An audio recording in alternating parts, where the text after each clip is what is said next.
أعوذ بالله من الشيطان الرجيم بسم الله الرحمن الرحيم السلام عليكم ورحمة الله وبركاته إن شاء الله في هذا اليوم سنتحدث عن الأسلوب التشبيه في القرآن الكريم والحديث النبوي. سنركز على كيفية استخدام اللغة العربية للمقارنة. الغرض هو توضيح المعاني بطريقة واضحة وجذابة للسامع أو القارئ.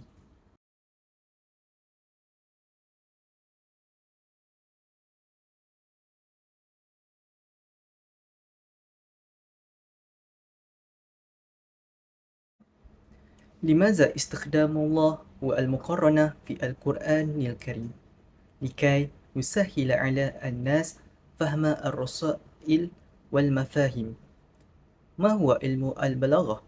علم البلاغة يساعدنا على فهم جمال اللغة العربية ويظهر أساليبها في القرآن والحديث. أحد فروعه المهمة هو علم البيان. علم البيان يركز على توضيح المعاني بالمقارنة والتعبير باستخدام التشبيه. يمكن تبسيط الرسائل المعقدة وتصبح أكثر وضوحا وسهولة في الفهم لدى المتلقي. وظائف التشبيه. ما هو وظائف التشبيه؟ التشبيه يستخدم لأهداف مهمة. أولاً، توضيح المعاني المجردة بشكل ملموس. ثانياً، جذب انتباه السامع أو القارئ.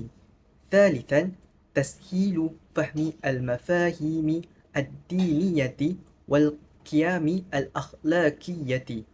بهذه الطريقة يمكن تبسيط الرسائل المعقدة بسهولة. ثم تعريف تشبه. لغويا هو كلمة التشبه مأخوذة من شبه يشبه أي بمعنى التمثيل. اصطلاحيا هو عقد مماثلة بين الشيئين أو أكثر وإرادة اشتراكهما في الصفة أو أكثر بإحدى أدوات التشبيه. يستعمل أداة معينة لوجود وجه شبه بينهما. من أدوات التشبيه المثال كلمة ك أو كأن.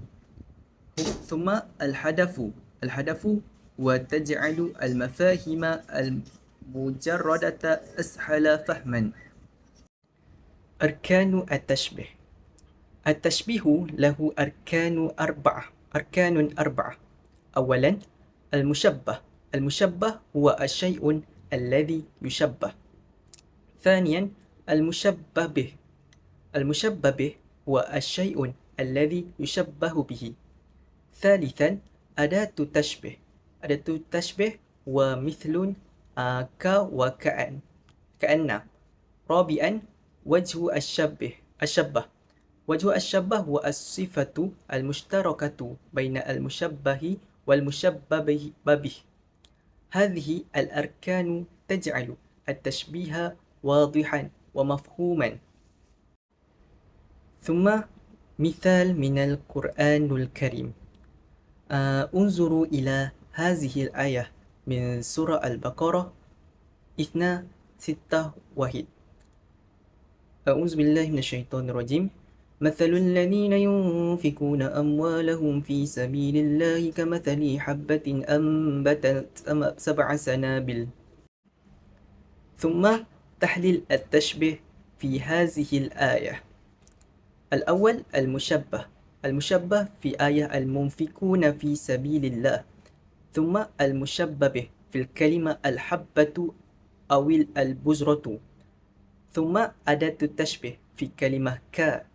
ثم وجه الشبه النمو والزيادة، فالصادقة تنمو وتثمر خيرا كثيرا. القيامة في هذه الآية الصدقة تثمر ثوابا مضاعفا كما تنمو البذرة وتنتج 7 سنابل. ثم المثال من الحديث النبوي. الحديث هو: إن المؤمن للمؤمن كالبنيان يشد بعضه بعضا وشبك أصابعه. رواية البخاري. ثم تحليل التشبيه في هذه الحديث. الأول المشبه. المشبه في الكلمة المؤمن، المشبه به في الكلمة البناء. ثانيا أداة التشبيه في كلمة ك. ووجه الشبه هو الدعم المتبادل والتقوية بين الأعضاء، كما تدعم جزران البناء بعضها بعضا. والقيامة هو التأكيد على الوحدة والتعاون بين المسلمين. ثم أهمية التشبيه. ممكن أن نبدأ بالقول: التشبيه أداة قوية في البلاغة تساعدنا على توصيل المعاني بصورة واضحة وسهلة للفهم. إنه يستعمل في القرآن الكريم والحديث الشريف لتقريب المفاهيم المجردة وجعلها ملموسة أكثر للمستمعين. أولا، يسهل فهم المفاهيم المجردة. وثانيا، يجذب انتباه المستمع أو القارئ. ثالثا، هو يقوي الرسالة الدعوية ويجعلها أكثر تأثيرا. ورابعا، يؤتي صورة ذهنية وواضحة وأمثلة حية. وخامسا وآخرا، يؤازر المفاهيم والقيم في قلوب الطلاب ويجعل المعلومات أسهل تذكرا. يمكن للمعلم والطلاب فهم المواضيع بسرعة أكبر ومتابعة الدرس بتركيز واهتمام. ثم التطبيق في عملية التدريس.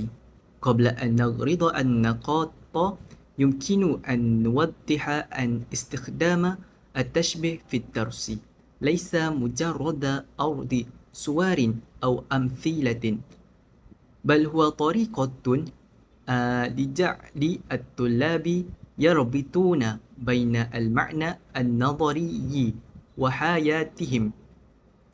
وحياتهم اليومية. أولا، الصور والرسوم المتحركة تساعد الطلاب على فهم المفاهيم وتقريبها لهم. تمكنهم من تصور الموضوع بصورة واضحة وسريعة. ثم ثانيا، الأمثلة من الحياة اليومية والواقعية، وتجعل الطلاب يرون كيف يطبق المعنى في حياتهم. تحفزهم على استمرار في التفكر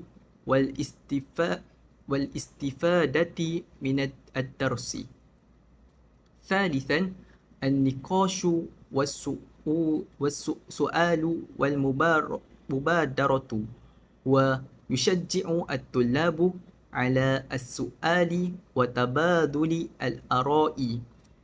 يقوي الفهم ويثبت المعرفة في ذهنهم. ورابعا الفوائد للطلاب فهم أسرع وأوضح، اهتمام أكبر وتذكر أفضل، تطوير قدراتهم على التفكير والمقارنة والتحليل. بهذه الطريقة يتم تحسين جو الدرس، ويزداد تفاعل الطلاب، ويصبح تقديم للمعلومة جذابا ومؤثرا. هو المراجع.